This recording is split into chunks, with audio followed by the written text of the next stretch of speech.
Trophy hunters kill iconic lion. Tragic death of legendary lion Blondie, studied by Oxford experts, sparked outrage after trophy hunt in Zimbabwe. A legendary lion named Blondie, who was a part of a groundbreaking research project led by Oxford University experts, has been cruelly killed by trophy hunters outside Hwange National Park in Zimbabwe. The shocking incident occurred during the week of June 29, igniting widespread condemnation among conservationists and wildlife advocates. It's time to dig into this one. Let's break it down on the AI podcast. Okay, let's get into this. We're doing a deep dive today into a story that, well, it really hits hard, doesn't it? Right at the core of, conservation efforts. It's about the tragic death of this lion, Blondie. He was well known, studied near Hwange National Park in Zimbabwe. And this isn't really just about one animal, is it? It feels like a window into, well, the whole complex and sometimes pretty heartbreaking world of wildlife management that challenges these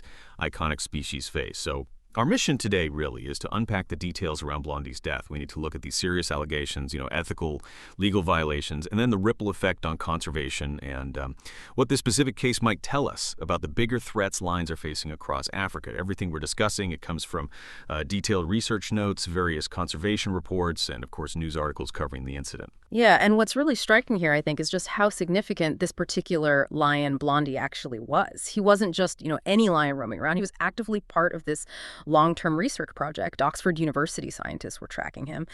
And crucially, he had a GPS collar fitted, which, allowed the researchers to monitor his movements, his behavior, even his pride structure. And that pride, it's worth noting, included 3 adult lionesses and 10 cubs. So quite significant. His death, well, especially with that research status, it just immediately ignited this huge wave of condemnation from conservationists, animal rights groups, pretty much worldwide. It really set the stage for why this conversation is so necessary right now. Okay, so given he was collared, part of this big research project, what were the sort of immediate red flags that popped up when the news broke? How did this actually, go down? Well, the sources we have suggest Blondie was reportedly baited using meat from a truck, apparently.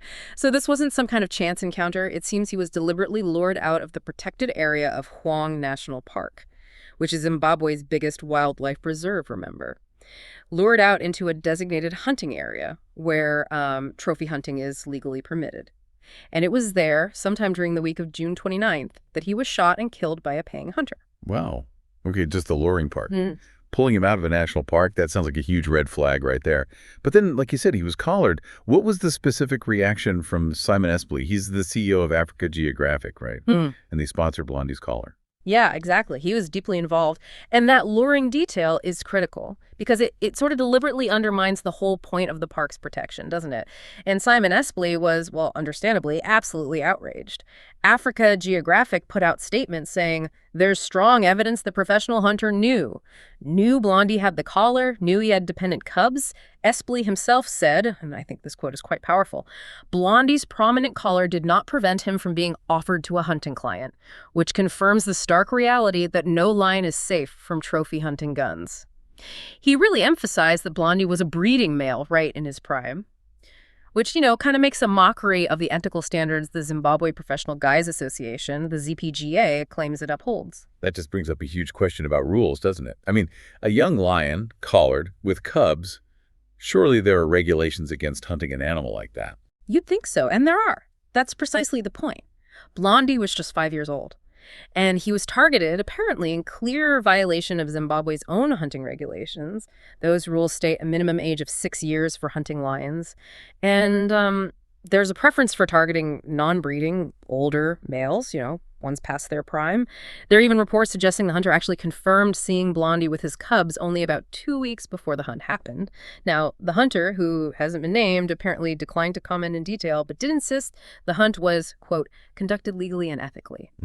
But then there's this photo. Apparently it circulated online before being deleted, showing him posing with Blondie's body, and that got widely condemned, as you can imagine. Right, and beyond the sort of immediate ethics and legality, you mentioned the impact on his pride. He wasn't just a lion. He had this unique lineage, a vital role. Can you tell us a bit more about that? Why does his specific role make his death such a conservation problem? The impact on the pride is potentially huge, especially with those 10 cubs, It's a really vulnerable situation. Typically, when a dominant pride male is removed, killed, or otherwise disappears, rival males often move in. And tragically, they often kill the existing cubs to bring the females back into estrus quicker, asserting their own dominance. Blondie himself, he was the last known descendant of a specific pride, the Somodata pride, a lineage that had actually adapted quite successfully to living on community lands after leaving Honji Park itself. And he just recently established this thriving pride in an area where lion populations had been really badly depleted. So his death leaves this massive conservation void. It disrupts years of research, years of monitoring efforts. It's like pulling a cornerstone out of a building you just started putting up. Really destabilizing. That's a really stark image. And then there's a company reportedly involved, Victoria Falls Safari Services. Their co-owner, Mike Blignot, he publicly stated he couldn't really comment, right, because of legal advice, but he maintained the hunt was legal and conducted ethically. It just seems like there's this massive disconnect between what some people are calling ethical and the actual tragic reality of what happened to Blondie. It absolutely highlights that tension, doesn't it? This ongoing conflict. Blondie's death just throws it into sharp relief. It shows how, in this whole realm of wildlife management, the word ethical can become, well, kind of flexible, especially when there are powerful economic incentives involved. It almost creates a loophole, you could argue, for practices that really undermine genuine conservation work on the ground. This specific tragedy, the collar, his young age, the fact he was a breeding male with cubs depending on him.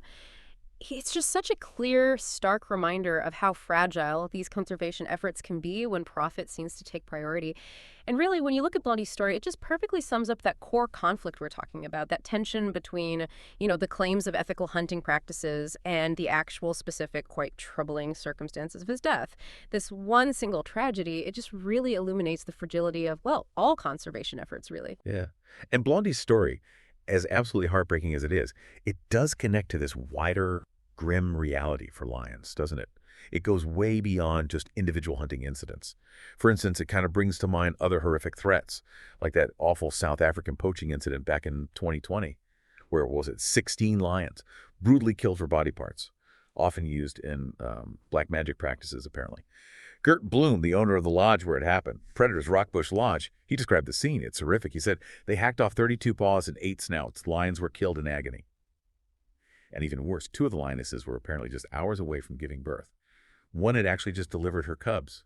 Those 2 cubs were later found dead. They think they were poisoned through her milk. It makes you question the depths of human cruelty sometimes and the sheer scale of the fight conservationists are up against. Precisely. Blondie's death, and then you add in these absolutely barbaric poaching incidents like the one you just described.